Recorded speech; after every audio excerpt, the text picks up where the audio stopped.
look in the eyes of my brother. Yo, without shedding a tear. Yo, yo, yo.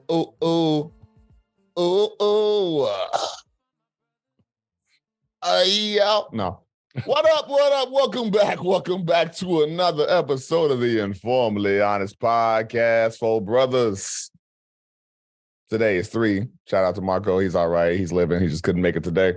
But coming together to talk about this thing called life, no matter where it goes and no matter how the conversation happens, we're going to make sure it's prided and rooted in being forthright, vulnerable, and as best as we can, being honest. Fellas, how you feeling? Life. Yeah. I feel so alive. Let's see. I'm all right, man. I'm all right. Got a little, this morning had me sweating a bit, but I'm here. Sorry, fellas, for making us late. Oh, you good. I'm letting folks know it's my fault right now. Letting the world know. No worries. But yeah, all good, man. All good. We made it. We here. Happy to be here. Yeah, my week was cool. Hard week. I was off for 2 weeks, and so being back in the studio be hard, man. So body is in the process of really getting back to it. And then yesterday I had 2 at least funny to me situations happen. I've been driving doing Amazon Flex for a little bit, and every now and again I would see people walking around with Amazon vests on. And I was like, oh, I don't know if they like just regular people like me doing Flex or they full-time things. And so I'm thinking like, oh, maybe I gotta like buy the vest because sometimes companies will make you still buy stuff as the employee. Don't know, and for whatever reason didn't ask either. And so I was forced to take some packages back because these motherfuckers made me deliver to a school on a Saturday. And then after I told them it was undeliverable, the app crashed, and so I couldn't deliver my last couple packages, and it was a whole thing. I go back, I drop them off, and the girl is like walking me through the process because I never had to bring stuff back to the station before.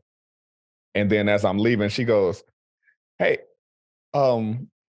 it's not like, was this your first time delivering ever?" I was like, "No, I actually been doing it for a little while now." She was like, "Oh, you should probably get a vest." And in my brain, I'm going like, oh man, she's trying to like calm me into buying a vest or something like that. And then you just see the sweat like forming on her forehead. Cause she's like, cause okay, how do I say it? This is going to sound really racist. Okay. I know it's coming. And so I figure out why she's saying this. And I don't know that the vests are free. You just got to ask her one. Mm-hmm. She's like, white people suck. And you're probably going to deliver a lot more to the suburbs than you are to the city. So it keeps it. And I'm going, I see what's happening here. I just am enjoying watching you sweat over it. Very considerate and loving liberal white woman. She got a fidget in her hand. You just can't see it.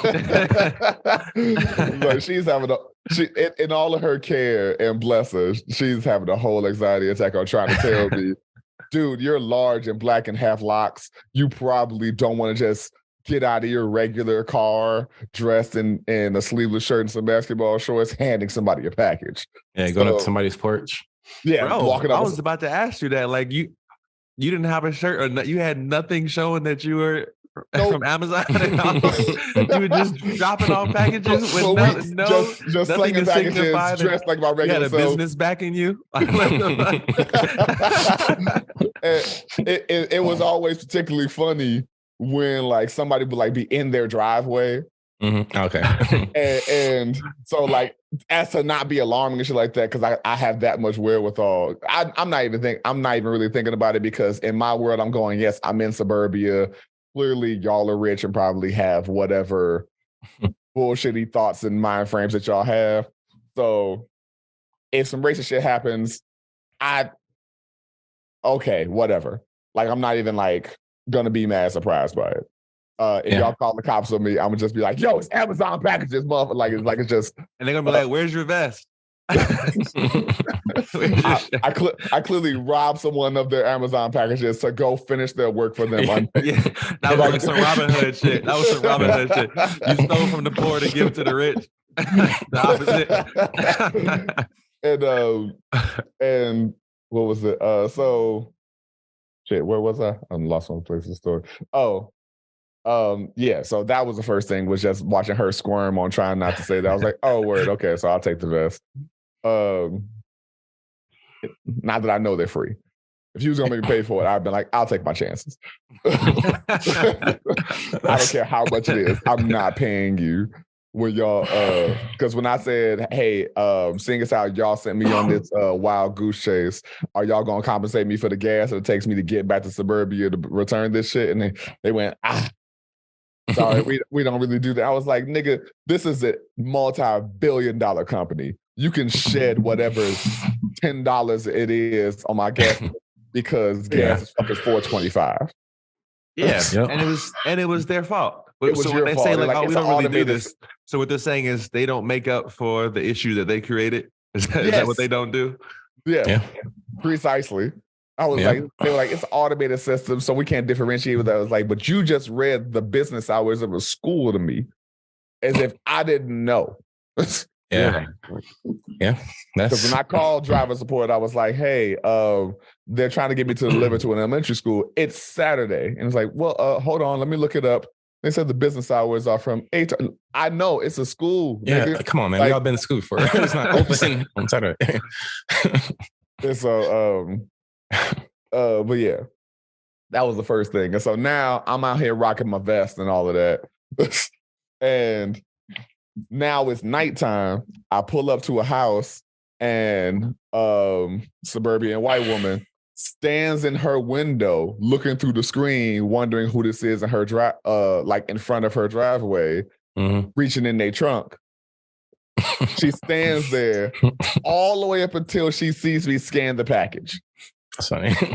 And as I walk up to deliver it, she does not do any kind of courtesy of coming out to get said package. She just goes and sits on the couch and lets me finish the fucking delivery. Now, what I didn't realize is I walk, and mind you, I'm just, minding my own black ass business, blasting Fort Minor through my car. He's like, yeah, it's enough white guys in the group. It's enough white dudes in the group right here, so we're good. That's funny. And so I don't realize that her fucking window is wide open as she was watching me through it with the screen and shit. And so as I delivered the package, she don't say nothing. So I was like, have a good night. Oh, I thank you. Like, why are you being so weird? Yeah. I've had quite a few kind of like encounter. Not that because I don't deliver packages, but like just kind of just weird interactions with people in the suburbs and Chicago. Like there was this one, I was actually going to wait to tell this one, but we're on the subject. But like this was like, I think it was last week or maybe the week before, but it might've been last week. So I was downtown because I had to go to I work in the suburbs myself, but our headquarters is on Wabash and Van Buren. So it's like, it's right downtown. Yeah. Not too far from the studio. Yeah. So I'm walking back to my vehicle, which happens to be a company vehicle. So the company name is right on the side. So it's white and orange. So it's kind of obvious that it's just a company thing. Yeah. So I'm walking to the truck and I'm probably about, 20 feet away from it. And I'm just kind of veering in that direction. And there's a woman, we were walking towards each other, but in a way that strangers walk towards it was like make eye contact and you keep it moving type thing. Yeah. So anyway, so we make eye contact, then we break eye contact, and then she turns around. I'm like, oh, she must have forgot something. And then, but like she turns around and then she starts looking through this gate. And I'm like, there's nothing on the other side of that gate but an empty field and like trash. So it's like, are you? Did you turn around because you thought I was gonna approach you or something? Right. So I was like, when she turned around, I was like, oh, so you're gonna turn around? And then she started looking through the gate, and like, really, like I'm like, come on, man, like, and it was just like, dude, like, just because like if you saw what was there, it was a clear situation of someone trying to avoid another person. Right. So because there was nothing, the only thing that was on the other side is one of those construction gates where it's like they're just trying to block off something. Yeah. And like there was a building there last year that they knocked down. So the only thing there is just an empty field. And like I said, trash that's blown over the gate, or people just throwing bottles over it or something. But so I don't know if that was part of her sightseeing tour to see this empty field, but it was just, and it's little things like that where it's like, man, am I tripping, or is this person like, is it me overthinking it, or is it what I perceived it to be, and it's someone avoiding me because they think I'm about to do who knows what? Anything yeah. Well, first off, I just appreciate that you were willing to ask more than just, I know exactly what this is. You know what I'm saying? I appreciate anybody being willing, unless it's like, unless they're. I mean, I'm pretty sure I know what it was. No, but, you're right. That's the I thing. can You might very well be right. It's probably the case, but I just appreciate anyone saying, like, wait a minute. Because we can read people's faces. We can see people's faces. Like, you can see fear in someone's face. Like, we're all programmed to be able to see facial reactions and expressions and all of that. So it wasn't like she had a great big smile on her face. Like, you know what? Let me check out this empty field real quick. But it's like you could tell, like you can sense the tension, and the energy. Yeah. Shit. I feel like but I just appreciate that too, because let's say 99% of the time you're right. And this does sound like you were right. There's still that 1% chance that sometimes it could be, the human mind has a very good imagination, Yeah, that's but very true. Especially we keep telling ourselves a particular thing, But man, I feel like I've said this before on the podcast. Like my old job when I was delivering, it was for a compost company, and some of the shirts we had were black, right? And sometimes I know I have pink in me, but when we're delivering at like 4 a.m, sometimes it almost doesn't matter. It's so goddamn dark, and like some people would have, and we would specifically say, now this was in the guidelines when you sign up for the membership, the bin needs to be visible from the street, i.e. in front of your front door, or so we don't have to go in your backyard and go rummage and look like we're rummaging through shit. For the people who don't know, for everybody, huh? For the people who don't know, what's the job you were doing? Oh, it's pretty much like it's a compost company, and I delivered. Okay. I was a deliverer or a driver for a compost company, but that was just part of the job. So I'm speaking about this part of the job. Anyway, some people would inevitably do it anyway, and the driver who has that route, let's say I'm new to it, or I'm like, fresh on that route. If they allowed them to get away with the shit, then I'm pretty much, when I'm popping up, I'm doing it. Some people would have their fucking bins in the backyard, underneath the pool deck, in a crate that's, you have to open up this one crate, and then it's another thing lifted up, and then you got it. It's like, this shit is ridiculous. You're jumping through hoops for somebody at 4 a.m. They hear somebody rummaging around in a black shirt, in their backyard. Like, that shit is crazy, man. So I completely agree with y'all. Like, I don't. And we would complain to them, and some people would listen and actually adjust to what they signed on for. And some people would give a shit as if this is for you, that not acknowledging that it's also for them. Exactly. You know what I'm saying? Like, it's so easy to put the bin outside your front door. Right. Like the paper, like no one, the fucking person who delivers your paper doesn't throw it over the house in the backyard. You know what I'm saying? Like, they make it easy for you so you could get it in the front yard, in the front door. Anyway, crazy shit, man. Glad shit didn't pop off. And glad shit didn't go left for you, Josh, is what I'm saying. I mean, yeah. That's it. That's all I got. I like to believe that while people suck, danger is not inevitable to me, if that makes sense. I like to believe that. There could be a large contrary to that based on history. Yeah. But that's my belief in spite of the facts that are present. So jumping into this subject, I would say this is born out of a video shared with Neil deGrasse Tyson talking about as a scientist, as an astrophysicist, does he believe in God? And long story short, he said that's why it's called a faith, because it lacks evidence. And so another way I've heard that put is, I mean, Adam was talking about this before we got on, belief is the absence of facts or the absence of all the facts. They could be experiences, they could be opinions, they can be interpretations and perceptions. But if all the facts were present, you wouldn't need to believe it because you know it to be true, as opposed to believing it's true. Thoughts and perspectives. Well, I can actually tie this back to the story I told. Like, okay. And this is why I say that. Like, I believe that this young lady was racist. I can't prove that. I can't prove it. There's no way I can prove that. But like you said, like you're like some of the facts may or may not be there. Like there was no facts. There was only perception. Yeah.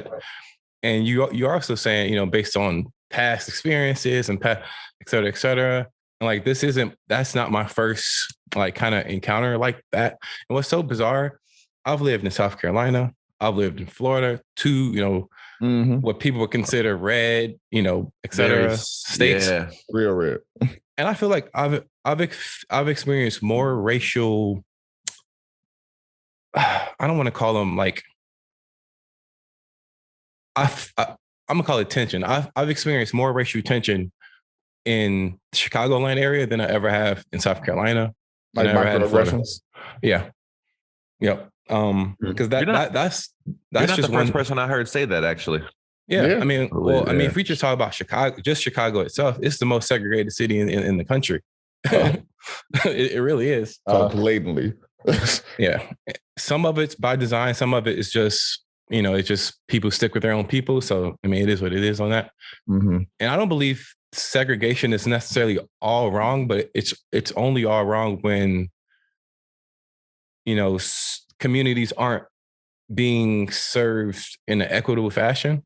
So like, for example, like if you drive on the south side, even in the west side, you're gonna find way more potholes than you will on the north side. And that's just a fact. Same here, yeah. Because that's the main thing with like, I don't necessarily think segregation is necessarily bad either, because communities should be able to support communities. Yeah. But whoever the local, federal, et cetera, governments are, should be making sure that their resources are distributed equitably. And that's never the case. Yeah. And that stupid policy where, too much of your environment is dictated by the property value or property taxes. Exactly. And then you make sure that areas get disenfranchised and devalued based on who's there. That's the kind of shit that makes sense. Exactly. That's unfair. I mean, it's clearly unfair. Looks like the whole property tax thing, like the fact that property taxes pay for schooling. I mean, I don't know when that thing started, like when that became like a kind of like a policy, I guess. But it's so blatantly like wrong, I guess you could say, because we know that we know that like rich folks. I'll put it this way, and this is something that we were actually talking about like in class, but when not all the time, but a lot of times, especially in Chicago, when Black when affluent Black people, have money, they'll still live in Chatham, they'll still live in Bronzeville, whatever.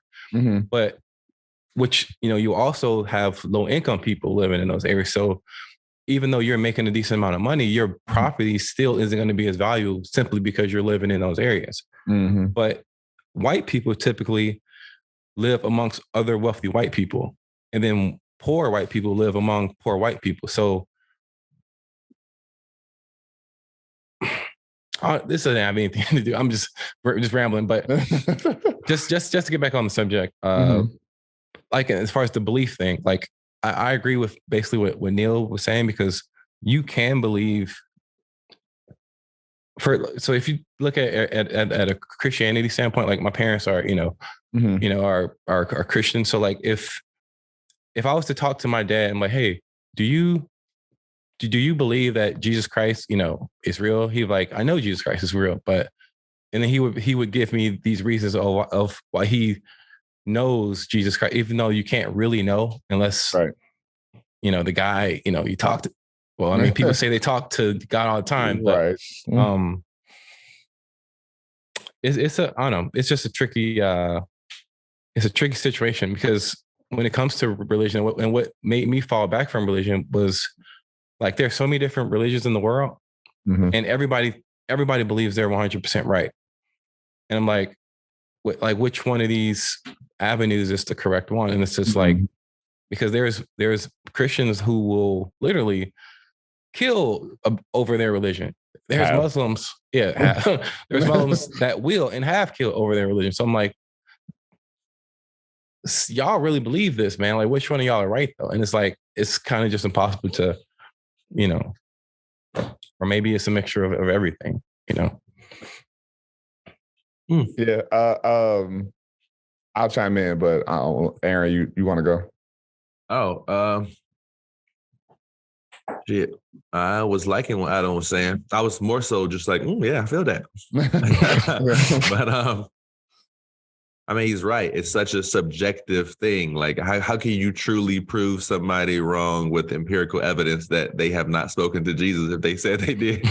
Like, how can I be like, no, he didn't come in your, you know what I mean? Like, there's no way he spoke to you and you only, like, like, I can't, it's hard to prove that wrong. But I also agree. Like, I feel like if you know something, there's just no need for belief anymore. Belief doesn't serve any purpose anymore. But then I go in this rabbit hole of like, well, what do I actually know? Like, for real. But it's the whole thing of like, I guess,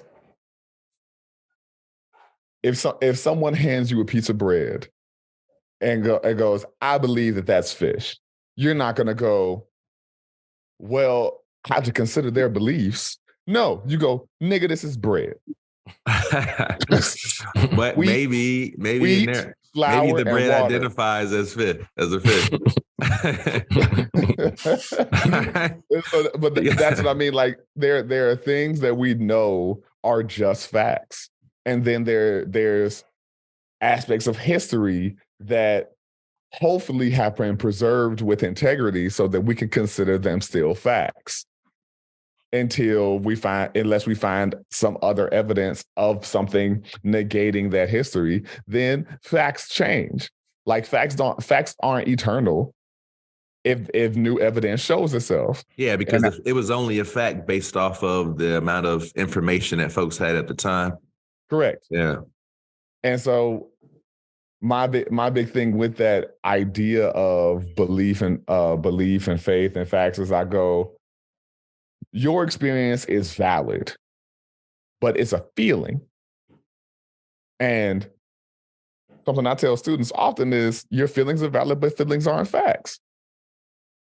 So I need you to really be honest about what you can prove or what has been proven irrefutably with information that is accessible.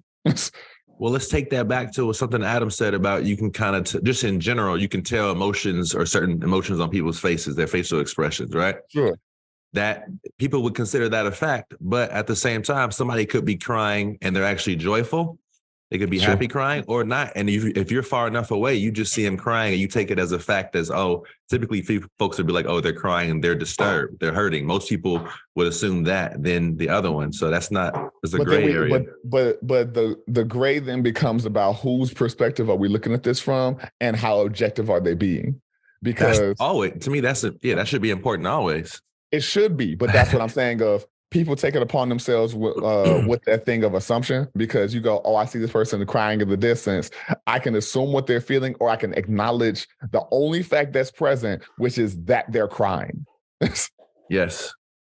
What they're crying about is irrelevant, because the only fact that we have is that they're crying. Agreed. Yeah. I feel like if we took that approach more often in everyday situations, things would be different. But, I like, how do we believe that people are doing that? I don't know. I mean, I guess a shortcoming of mine is always like, I want to be better about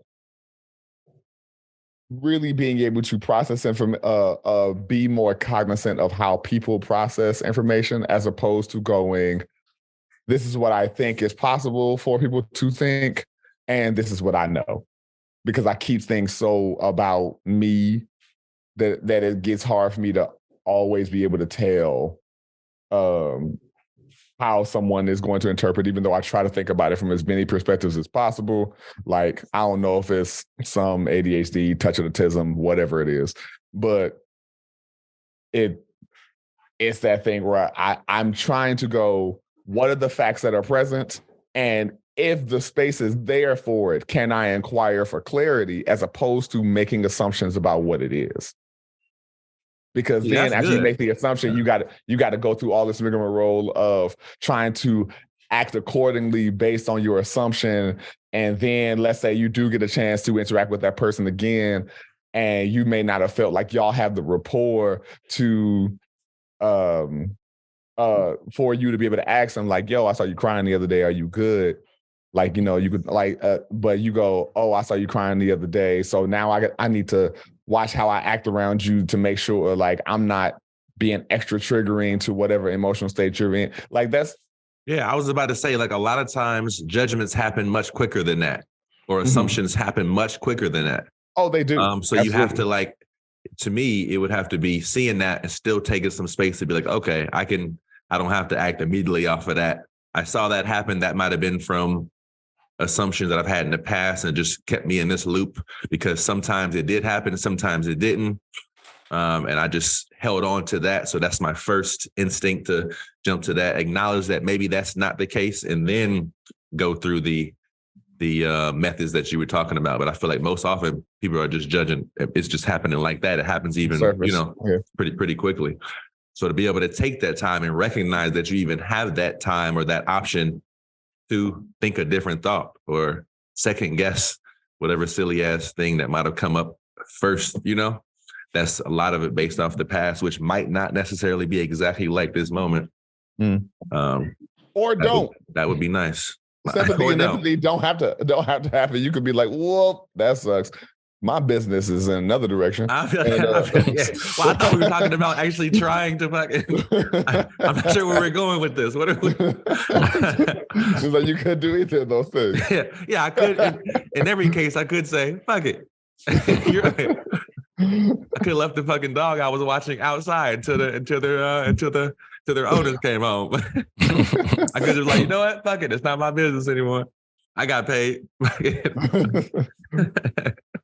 So do you find just when you meet a person who has like strong beliefs on a particular subject that you may feel differently about, what's usually your approach with engaging them? That's a very good question. Do you hear them out for what they say? Do you listen so you can argue and negate the things that they say with provable facts? Or do you listen and maybe offer like how your thoughts may oppose or differentiate? Like what's your usual go-to route? It depends. Yeah, go ahead, Adam. It really depends, man. Like if it's something for example, okay, so if there's a Trump supporter and they start spouting Trump stuff, I just let them have it because it's like you're not gonna get through it. It's just let them have it. But like if it's something that's like I know a little bit about, and it's like, then I'm not gonna challenge them aggressively, but I'll just, like for example, I remember I just thought about this recently. It's just it's like one of those Air Force moments that's just kind of at the time, like looking back at it now, I'm like, wow, somebody really said that. But anyway, this is when I was stationed in Florida, and this guy was like, he was like, only thugs wear basketball shorts, like just out in public or whatever. I'm like, then I got to thinking, like, you know what? I wear basketball shorts. I'm not a thug. So I was like, that's what I told the guy, like, you know what? I wear basketball shorts all the time. We're in Miami, so I'm gonna wear some short, And he's like, oh, well, I didn't mean, and of course he started backtracking and all that stuff. But so it just depends. Like if it's something that I feel, I mean, selfishly, if it's something that affects me, I'll probably be more likely to confront. That's just how it is. I'm noticing that as I get older, in my life, I'm becoming more confrontational with people. But I actually have a question about that in particular, real quick. Yeah. Do you feel like that is not? Do you feel what do you think the reason? Do you try to ask this without sounding like a fool? Like people like should you like the should shit or like do you? Be informal with that shit. Do you think that is because you held a lot of stuff in growing up, or you didn't express yourself as much? Because that's how it will be probably. For me. I'm saying that because I'm similar, and I'm finding it feels better to. I have the ability to express it in a better way that's less violent and like rageful than I did in the past. But I found it. I'm the same way. I think is what I'm saying.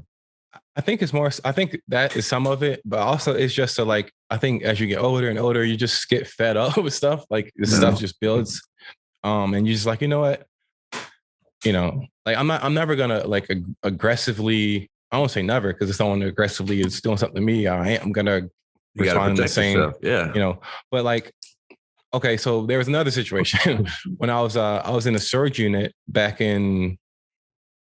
I don't know. It was a few months ago. So I'm in the storage unit. It's work related. So I'm using this work vehicle, and the way that it's set up is you can actually pull the truck or whatever car you have into the enclosed blah blah blah just to make it easier on yourself. However, you can only really fit like one vehicle in there. So, I mean, it is what it is. I was there first. So anyway, so I'm unloading the truck. Then a lady comes in there, and like she's like clearly distraught about something, and it basically comes out that I'm in her way.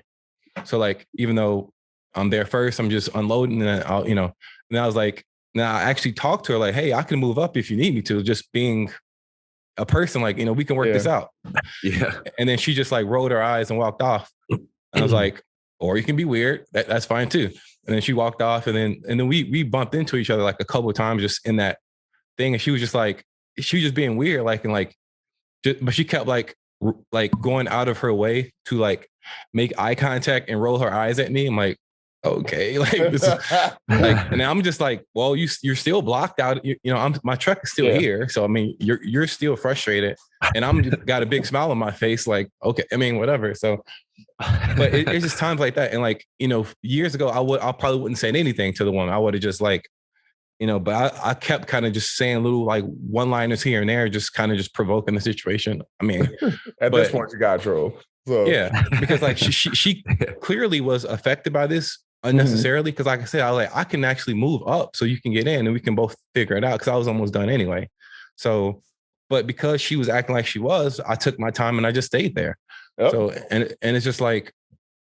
So that's what I mean by like the whole like confrontation thing. And like, for me, it's just like, I'm so tired of being nice to people just to get shit on. So I'm like, you know what? Like, I'm just, and like I said, I'm not going to attack anybody. I'm not going to curse somebody out. That's not me. But I feel like I'm going to just insert when I need to. That's what she said. So you know what's funny is I admire that particular brand of passive aggression because because it's qualified trolling, if you will. But I think with age, I've done the opposite. Like I was so rah about fucking everything growing up that with age, I'm so fucking anti-confrontation. Makes sense. I guess as soon as some shit goes on, the first thing I'm trying to do is go, how the fuck do I get out of this? I don't want to deal with anything that has to do with this forthcoming confrontation if I can get out of it. And I don't necessarily have any examples right now, but I just know anytime somebody's being weird or they're about to get up and all kind of stuff, because I know if I get rah, it's not going to be like a let's still try to argue to figure this out thing. It's going to be, so clearly we're at the point of throwing hands. I mean, that makes sense. Now, I know when to tone it back. So like I got pulled over by the police a couple weeks ago. And the officer claimed that I was so the railroad crossing thing, the lights started flashing, but the way that it's set up is like it started flashing. I was maybe like 15 feet away from the post. So I'm about to slam on my brakes. So I just kept going. And I'm like, didn't even think anything about it. Then like a couple seconds later, I see flashing lights. I'm like, maybe he's gonna keep going. So I start pulling over so he can go around. And like he's coming, like pulling me, like, what did I do? So then he tells me to pull over to actually a side street because it was kind of like a main street. So, I pull over and he's like, and I'm like, damn, what did I literally was confused as to why I was getting pulled over. So he comes to the window and he's like, do you know I pulled you over? I'm like, I don't at all. And he's like, well, back at the railroad crossing, the light started flashing, you hit the gas. I'm like, no, I didn't. Like, I didn't hit the gas at all. And then like, he's like, I'm not trying to argue with you. And I'm not arguing. And then it was like, and it was just kind of like and then like, that's what I hate about police officers. Like they can pull that, you don't argue with me, even though you're not arguing. You're just literally explaining yourself like any other human being would do. But they have that authority. So they can just use that, don't argue, blah, blah, blah, blah. I'm like, I'm not arguing. I'm just trying to explain myself. And he was like, I'm typically the guy that, gives warnings and blah, blah, blah, blah, blah, and this and that. And I'm like, and he was like, if you want, we can take this to court and blah, blah, blah, blah. And I'm like, okay, I'm in a company vehicle. I'm not finna do this. So I'm gonna just drop it and you can just do what you're gonna do. So he gave me a warning, which is it's fine. But after I left, I'm like, you know what? He should have just gave me the ticket so we could go, because I don't believe that I did what he said I did.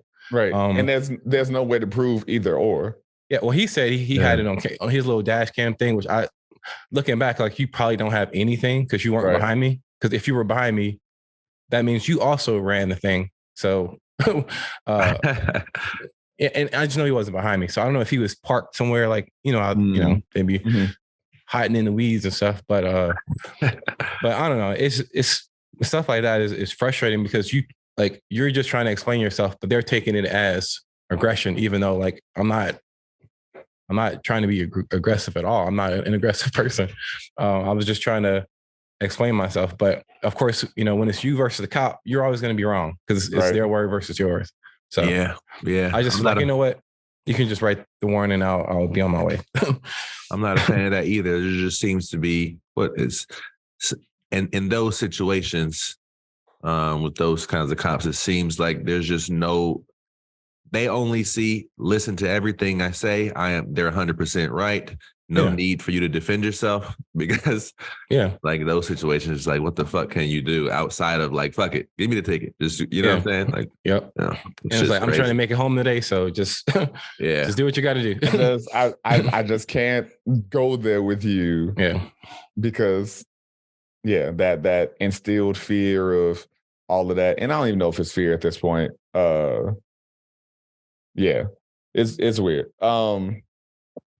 I had a follow-up question. Go ahead. No, was the original question the latest question you had asked was how do you go about engaging people who come to you with those strong beliefs as if they're facts? What's your typical route of engaging them? Gotcha. Well, first I just want to say, just to clarify, maybe confrontation wasn't the right word, because I think I'm more willing to speak up than I was in the past. That's kind of more so what I meant.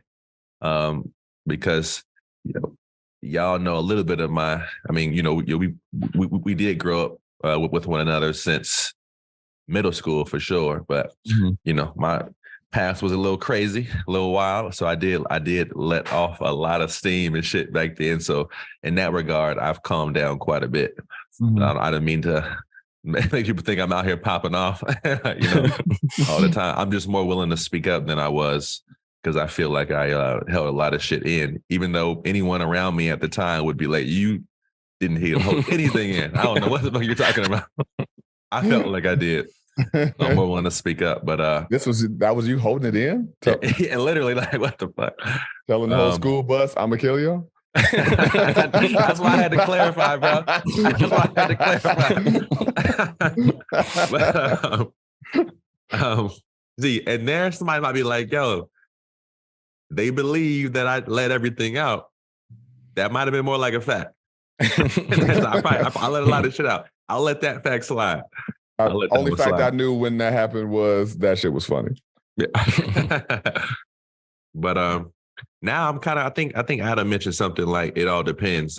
It's similar. I feel like it more so depends on like what's my state then, man. I've had some moments where I surprised myself and was like, oh shit. And what I mean by surprise, like I didn't, that thing that normally kind of jumps out in me, like those heavy emotions that come quick and sharp, didn't happen. Like I'm more so concerned of like, oh,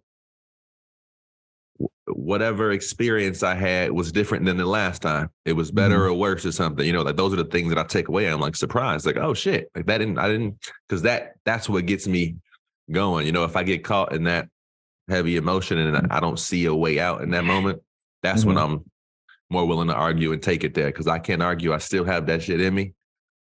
You know what I'm saying? Right, the meditation can keep me cool, It helps me articulate things a little bit better, or just usually say it's not worth it.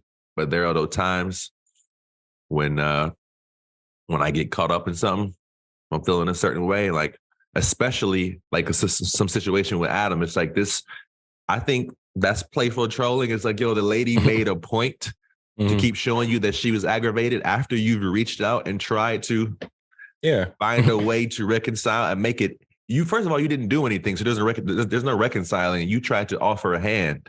Yeah, you tried to throw her a bone. She was mildly inconvenienced, but this biatch female dog bone, get it? You know what I'm saying? But didn't want to take it. That's on her. Like there was no issue that you had, but you try. So when you try, those are the situations where I'm like, hey, at this point, I'm gonna just get on your level a little bit, and fuck around a little bit, But if I see if something really is about to pop off, I'm more likely to step away, man. I can't remember the last time I fought. I'd prefer not to. Man. I cannot. That's another thing. Like, I can't remember the last time I fought, so I'll probably get my ass kicked in many situations. You don't know, all these motherfuckers out here passively taking MMA classes and shit, and I'm like, man, I know. I'm putting myself in that situation, B. I took 3 Brazilian jiu-jitsu classes, and I was like, the only way, and folks were taking it easy on me. And I'm like, yo, the only way I'm talking shit and popping up is if I stay in this class consistently every week. That's the only way I can talk some shit anymore, man. They fucking me up. Like just the like groundwork and the submissions alone. I'm like, man, it ain't worth it. At least I do, still know. I think in this generation, even with that, bitch motherfuckers still do the same shit. Like if motherfuckers try to get loud, like they try to get like extra loud about shit in the midst of confrontation, I go, oh, you can't fight either. Got it. Okay, great. I know we can avoid this. Quiet motherfucker. That's fair. You're right. I feel like a lot of people who know they can fight are much calmer in those situations. Quiet as shit. And they know they can fuck you up. So they're gonna show with their fists on your face. You know what I'm saying? Not all of that rah, rah, rah shit. No. Like they're gonna show you, man. Yeah. But that's a really good question. I wish I that? paid attention more to how I often approach those situations, because I mean, those situations are often either be just something small and left alone, or lead into something even bigger that turns into who knows what, you know? Yeah. I mean, it depends on the subject. Like, blessedly, I haven't interacted with like that many blatant Trump supporters. I have had situations with cats that were like Republicans that didn't make sense to me. Not that I think, like I have to always say, like, not that Democrats are better, but people who, if you're a dancer and a Republican, I always go, how the fuck does that work? Wait, continue. Because or elaborate. I'm sorry. No, it's all good. The Republican Party is notorious for defunding arts. Oh, okay. All the time. Got you. Okay. The thing that I'm always the through line that I've always found in those situations is the reason that they're Republicans because they've succeeded in their form of capitalism, and so they're not looking to the typical funding system, which is grants and 501c3s and all that kind of stuff, because they have some school in suburban, I don't know, Iowa or some shit, where they've got 50 kids that are going to be paying for their kids' education their entire lives. because of like the tuition fees, the costume fees, the school paraphernalia, the travel fees to taking them to those competitions, all of this stuff. It's just racking fucking money. Yeah. So they don't. So the arts being quote unquote defunded doesn't affect them. Yeah, because they've basically gone I guess you can call it like the privatized route anyway. Yeah, it would be the equivalent of going to a charter school or a private school even versus public school. Like, not that obviously public school is bad, obviously, but the funny thing is I actually work with a woman that her kids into that travel dance, like AAU dance, kind of like that's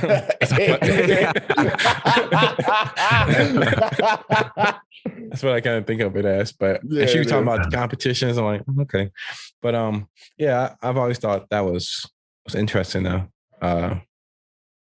It's just like the traveling dance competitions versus like what I was used to seeing. Not that I was dancing, but just seeing like the performing arts side of Emerson and how it looked a little different than what you might see on like TV. Like, what was that movie about dancing? Was it which one? Bring It On? It wasn't dancing. It was cheering. Cheering! Bring It On! Yeah. Bring It On! Bring It On! Yeah. So I saw the first one, and I always look at that as like kind of like commercialized, like dance almost. So not that you asked for this kind of like clarity. That is what. So there's competitive dance, which can there's like ballet competitions, as well as like commercial, not even commercial, but like Palms. There's a competitive dance world and all that kind of stuff. There's competitive dance that has its own like contemporary feel. There's Palms, which is like your sports situation. So that's like the Dallas Cowboys, the Lovables, and all of that. There's concert dance, which is what the main thing I've been doing. There's Broadway. Commercial dance is like what you saw for Rihanna's Super Bowl performance. Those are commercial dancers. What you'll see Taylor Swift's touring concert, those are commercial dancers. When you get these dance films like Stomp the Yard or what's that? You Got Served, B-Boys, those are your some hip hop dances as far as like poppers, lockers, not to be confused with gay drug. That was horrible. It's a drug commonly used among gay people. Let's put it like that. The drug itself is not gay. I tried to hold in my laugh just because I feel like what is that? Like, what is it? Is it like a poppers? Like a MD? MA type of situation, or it's a type of situation. To my knowledge, it's a whole thing of like what's the word I'm looking for? I can't think of like the actual term for it. Okay. But it creates a bit of a head trip from what I was told, and it like dilates your anus or something like that. We can totally cut this out because I could be wrong. Hey, gay listeners, come correct me. Because I don't really know. This is how it's explained to me. But yeah. So was it poppers, lockers, B-boys, B-girls, like all that kind of stuff. That's the stuff you'll find over there. So yeah. You're talking about like competitive palms, most likely, or just competitive like jazz and all that shit. Okay. Clarity that nobody asked for, but just because the world be acting like dance don't matter, we're gonna learn these fucking dance facts on some night. I feel that, bro. I feel that. But yeah. So how the fuck did we get here? No. Actually, you know what? Let's I'm not sure. I feel like I'm like asking myself now, like how often on a daily basis do I really come across people like that, or in situations where I find myself engaging with someone aggressive in whatever manner, verbally, physically, or even just wanting to spout off however they're feeling in the moment in a way that's not typically considered civilized. I would argue is more. And it doesn't happen as often, but I was definitely thinking back, like, man, like I used to really, I'm like really having to go back on my statement because I'm thinking about all the times now where I was just running my fucking mouth. I'm like, I pretty much got a lot of shit out. I think I got a lot of it out, actually. I got a lot. And like, I was stubborn and would, my aunt used to say like, yo, you might have to end up being a lawyer or something. You just be talking that shit. Yeah, I mean, I used to really enjoy arguing. Like being able to work on that quick-witted response and all that kind of stuff. I used to thoroughly enjoy that. And then I got way more in touch with my feelings, and that shit vanished. Hey, no, feel that. I feel that. Mainly because I started becoming self-analyzing, if that makes sense. Like definitely, anytime there's a conflict or anything like that, the first thing I'm going to do is go, what the fuck did I do to make this happen? And then once I'm clear about that, then I'll go, well, actually you fucked up. And then all this other shit. But because I'd still be doing all that self evaluation and whatnot, people be running with it and kind of take advantage of it, or make me out to be the villain. I feel that, dude. Like I definitely feel that. There's definitely been times, because I do a lot of the I guess self evaluations as well. And sometimes I guess that can come off as like I'm not willing to put up the fight or whatever, but it's like I'm more so just concerned, at least in that moment. I don't know, like Josh said, what's my contribution here to this shit? Like what control do I have over this situation? What did I do to get us here? Blah, blah, blah. So if you're already taking it to a different level, it's going to come off like Aaron just don't want to do it, or he's not capable, like he's scared, whatever. Like, yeah. Because I'm like, I care, even though I don't like most motherfuckers. Like I care, and I want to make sure like I'm not being shitty. Yeah. But it'd be wild for me to just call somebody out on all the shit that they do before I ever check myself. Yeah. But I check myself dumb slow because I like to be thorough. I feel that, man. I feel that. Hey, speaking of like, we talked earlier about feelings aren't facts, and I agree.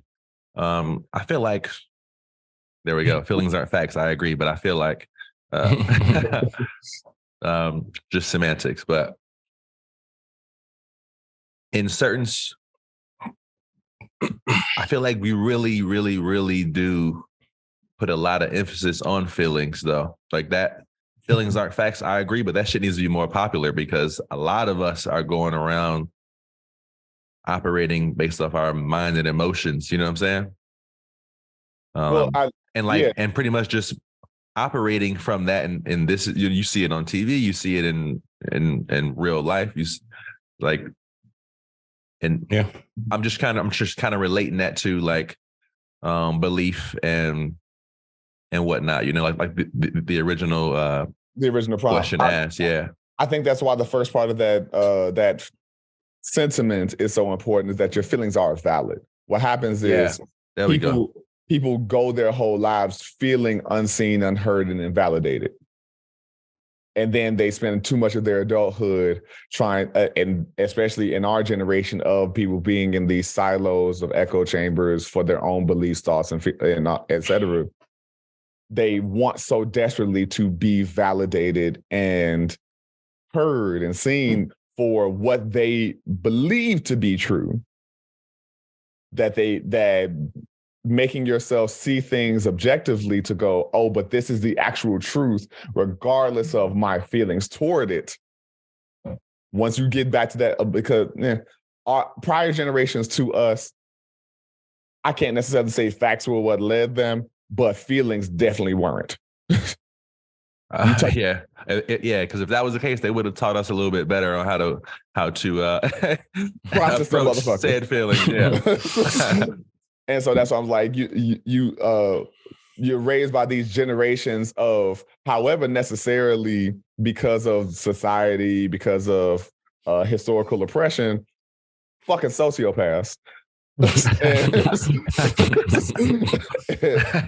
And so then you get these generations of like, probably just before us and through us to the next generation or two, between Z and whoever the fuck is Alpha is the babies. They got all of these fucking feelings, and they want to be validating those feelings because they exist. Because the feelings simply exist. Because they exist. Yeah, they exist. However, you know what? I feel like it's a lot more. And I go, like, I'm just gonna keep saying I feel like, because that's I'm just gonna it sounds good after all this shit I talked about the feelings, but just for semantics, I don't have another way of saying it, I guess, right now. But it seems like there's a lot of emphasis on other people validating our feelings versus us validating our own feelings and our own experience and situation. I don't really understand. I don't get to some degree I get it, because it seems like all of our attention is on outer shit. It's on seeking help from this person or this thing, or social media, idolizing people outside yourself, all these things. So I guess that plays a big role. But I would argue it just seems like a lot of it is somebody, if somebody doesn't validate your feelings, whatever, and to a certain degree, or a degree that is satisfactory to you, then there's an issue, And while I'm not necessarily against that in any way, I'm not against validating feelings. I don't understand why the focus isn't on you. Like, kind of, I feel like it would be less critical or less of an importance on having others validate us so often if we did a little bit of self introspection, like we were talking about earlier. I'd argue it's because at the root of it all, especially post-COVID, when people had to be away from each other for so long, but we could just speak generally, there's camaraderie and consensus. Everybody is looking to, though, and I say everybody, I'm speaking generally. Yeah. People are looking for that validation outside of themselves, because when there's a consensus on a feeling and a fact, then people get to feel so whole about it. Think about the first time all four of us had that together moment of Lupe is the best. Think like if you can recall that feeling of when we like together were like, Lupe is the fucking best. No, I agree.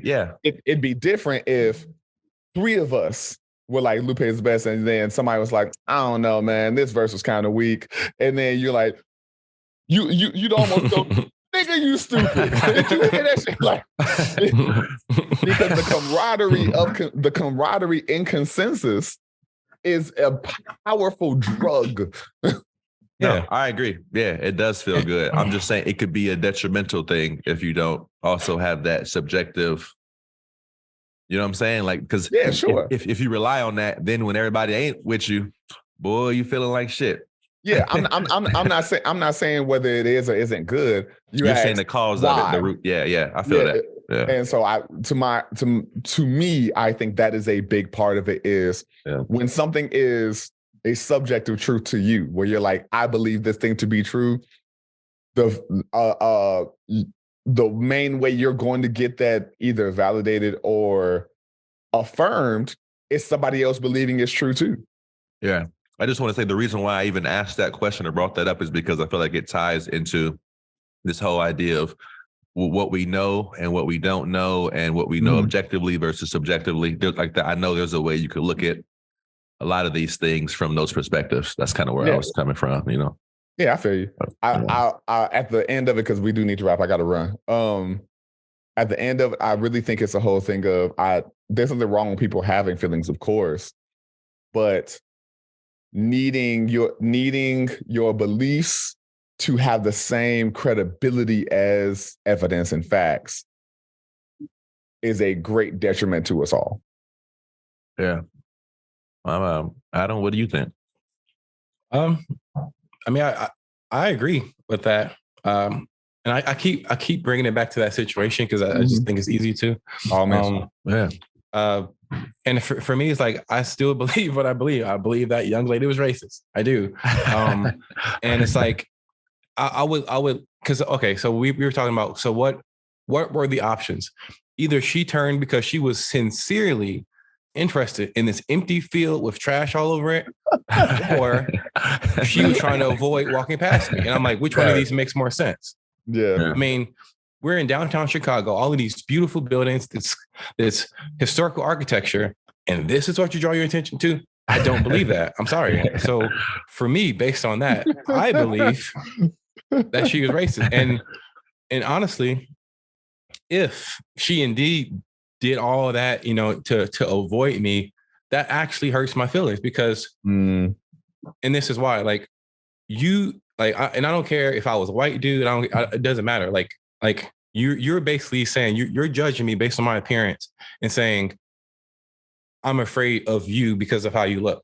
So in her turning around, she called me every racial slur in the book at one time, and that's how it felt. And it literally, like, have you ever heard someone say like the N-word and it kind of stings? It actually almost physically stings just a tad bit, at least for me. Like for me, like when I hear someone say that word in the wrong way, like I do feel something and it does hurt. So for me, that's the exact feeling that I felt when she did that. Whether she meant it whether she meant it in a bad way or not, I mean, I'll never know. But in that moment, it made me feel like, hey, what about me is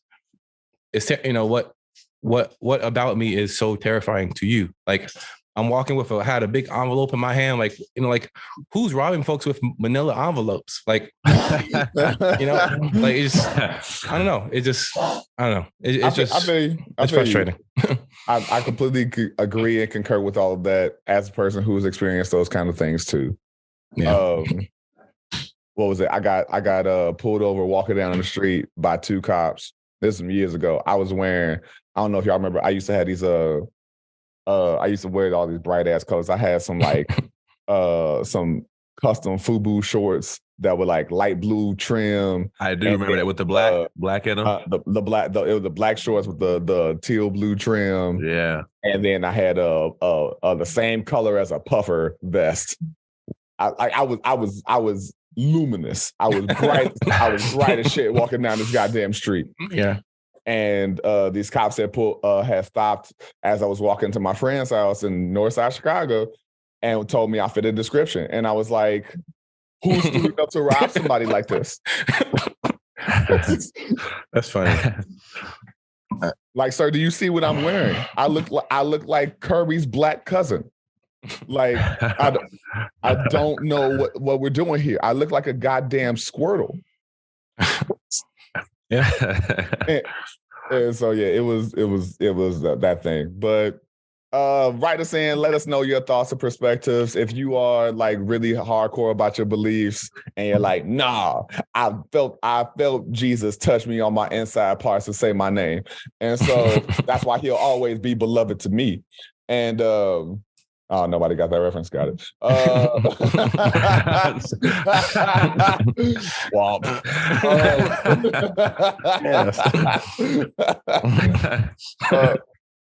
You know what to hit us up. InforMILLy Honest Podcast at gmail.com. InforMILLy Honest everywhere. And fellas, last thoughts before we get out of here. I know you believe that we didn't get that joke, but just know that we still have you still have our support. Just know it for a fact that you still have our support. Which means you did get the joke, you just didn't like it. That's worse. It's all right. No final thoughts for me. Just keep your head up. That's the final thought. Yeah, my quick final thought is please, y'all, write in about this particular topic, man. I think it could really spark some good conversations, some like really interesting, fruitful, thoughtful conversations. So if you ever were to provide feedback in general, but if you ever were, please, on this one, this could really, I think, bring about something good. Yeah, definitely. All right. We love y'all. We appreciate you. Every conversation you have, every connection you make, and every person you engage with, we encourage, empower, and employ you to always be forthright, always be vulnerable, and do your giggity goddamn best to be honest. Peace. Much love to you. Peace, world. Thanks for listening. Can't look in the eyes of my brother. Good night. Without shedding a tear for my brother.